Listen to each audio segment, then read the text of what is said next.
कधीच नाही चुकणार तुमचे फेवरेट टीव्ही शोज झी5 सोबत, तेही एकदम फ्री। मला माहितीये खोटं बोलतेस ताई, तुला परत यश बद्दलच बोलायचं असेल तर मला काही इंटरेस्ट नाहीये। कसा इंटरेस्ट नाहीये रेऊ, बोलावं लागेल। आणि मला माहितीये तू दुर्गाला घाबरून करतेस ना हे सगळं। कोणी सांगितलं तुला असं काही नाहीये? असंच आहे। मला बाबा म्हणाले की दुर्गा आपल्या घरी आली होती आणि मला माहिती तीच तुला काहीतरी बोलली असणार। काय बोलली ती?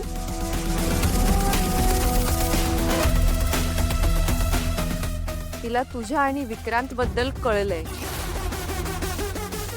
हेच ना?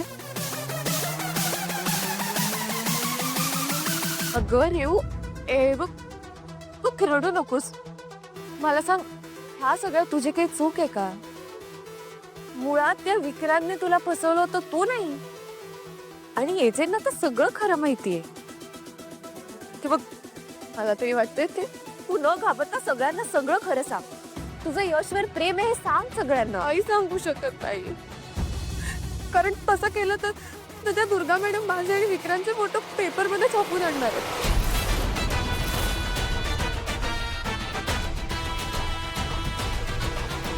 तसं झालं तर फक्त माझीच नाही पण आपल्या सगळ्यांची किती बदनामी होईल। म्हणजे हे कारण आहे ना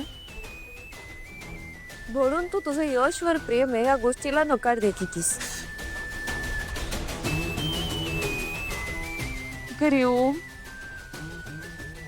नकोस तू। शे बघ, म्हणजे आता मागे जे काही घडलं त्याच्यामुळे तू तुझ्या भविष्याची वाट लावून घेणार आहेस का? हा, तुलाही अधिकार आहे तुझं आयुष्य चांगल्या प्रकारे घालवायचा, ओके नाही? आणि मला एक गोष्ट सांग, ह्या सगळ्यात त्या बिचाऱ्या यशची काय चूक आहे? हा, अगं त्याचं खरंच प्रेम आहे ग तुझ्यावर। हे बघ, तू आता घाबरून काही बोलली नाहीस ना तर त्याला खरंच लग्न करावं लागेल श्वेता बरोबर।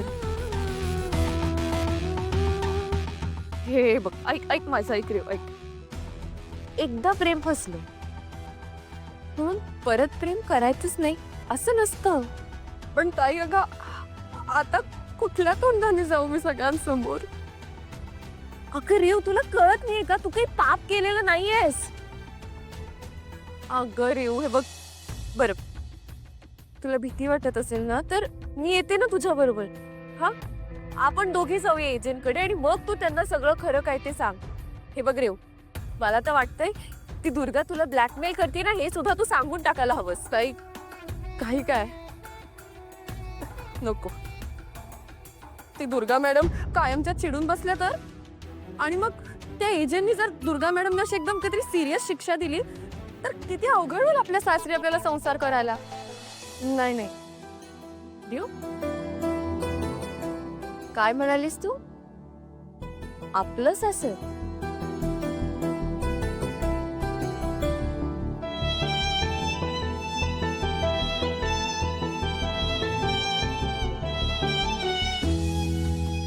म्हणजे अजूनही सासर म्हटलंय की तुला यशच घर डोळ्यासमोर येतंय ना? अगं रेऊ, यशवर एवढं प्रेम असताना का तू सॅक्रिफाईस करायला निघालीयस?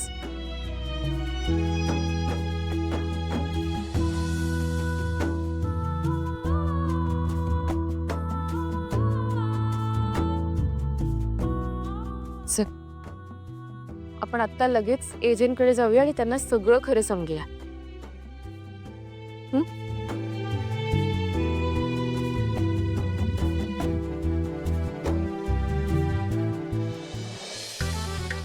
विश्व, काय कुठे क्लायंट्स? त्यांनी फक्त लेट होईल एवढंच सांगितलंय सर। लेट? 10:30ची मीटिंग 12:30 वाजत आलेत। किती वेळा रिस्केड्यूल करायची मीटिंग अजून? सर आता ते ट्रॅफिक मध्ये अडकले, त्याला मी तरी काय करणार ना सर? ट्रॅफिक येतात कुठनं? ते मार्सवरनं? सर मार्सवरनं आले असते तर लवकर आले असते, ट्रॅफिक लागलंच नसतं, रॉकेट डायरेक्ट इथे लँड झालं असतं। आउट आउट नाव।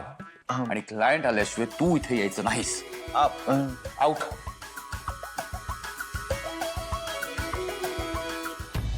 मला वाटतं आपण ना रेस्टॉरंटला जाऊया. कसं ऑफिसमध्ये बोलणंच ना बरं पडेल त्याला. चल बरं. खरंच जायचं एजंटकडे.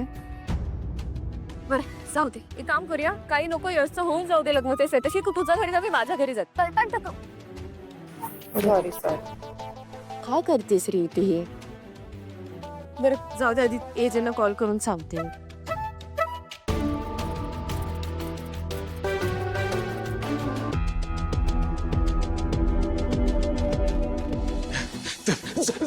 सर तुमचा फोन बहुतेक सायलेंट वरती. लीला मॅडम तुम्हाला फोन करतायत म्हणून तुम्हाला ते कळलं नसेल. त्यांनी माझ्या फोनवरती फोन केलाय सर, म्हणूनच आलोय मी फक्त. हॅलो. तुम्हाला काय कधी नीट हॅलो म्हणताच येत नाही का? हे बघ काय काम आहे लवकर सांग, माझ्याकडे वेळ नाहीये. माझ्याकडे वेळ नाहीये. तुमच्याकडे ना थोडाही पेशन्स नाहीये. Look who is talking. माझ्या आयुष्यातली सर्वात इम्पेशंट मुलगी तू आहेस. अच्छा, आता माझ्याशी भांडायला, मला टोमणे मारायला वेळ आहे वाटतं तुमच्याकडे. तुम्हाला हे सांगायला फोन केलास?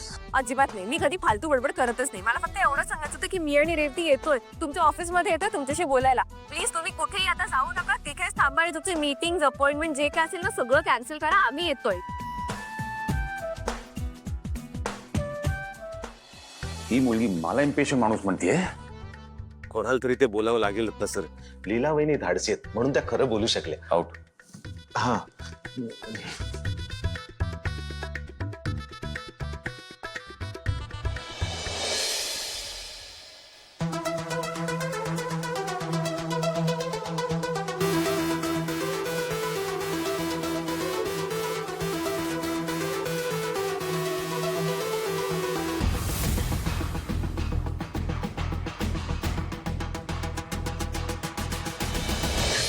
मी काय म्हणते, आता आपण लवकरच साखरपुड्याचा मुहूर्त ठरवूया.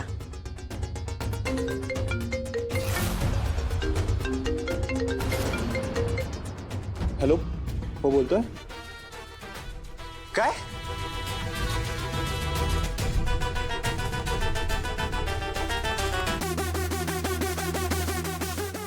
यश काय काय झालं? काही अगं लीला वहिनी आणि रेवतीचा ऍक्सिडेंट झालाय. हॉस्पिटलमध्ये ऍडमिट केलंय. अहो पण श्वेताची आई आता इमर्जन्सी. मी जाऊन येते, मग आपण हे सगळं श्वेता तू काळजी करू नकोस. मी येते, आपण हे करूयात सगळं सॉर्ट आउट. थांब.